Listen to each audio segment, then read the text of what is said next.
Hi everyone! Today magluluto ako ng garlic chicken wings, Pinoy style.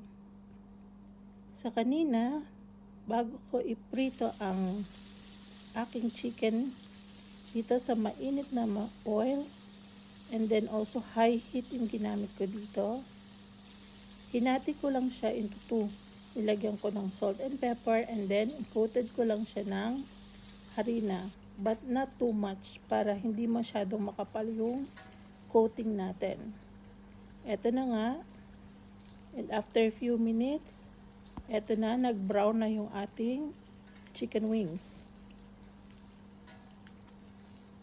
Kuha lang tayo ng kitchen towel or paper towels para doon natin muna ilagay ang ating chicken wings para hindi naman super oily, para maalis yung excess oil niya. And then dito sa red sauce, naglagay lang ako ng, nagisa muna ako ng garlic, minced garlic. And then, after na mag-brown, naglagay lang ako ng 4 na kutsarang banana sauce or ketchup, 1 kutsarang oyster sauce, 1 kutsarang soy sauce, 1 kutsarang sugar, salt and pepper. Yun lang.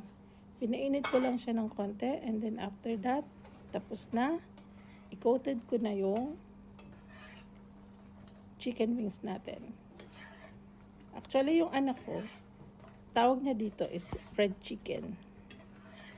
Pero, ang tawag natin dito ay garlic chicken wings, Pinoy style. Bakit siya Pinoy style? Kasi may ketchup na ginamit. At merong sugar, kaya medyo sweet ang sauce. Okay, ayan, luto na ang aking garlic chicken wings. Tara, kain po tayo.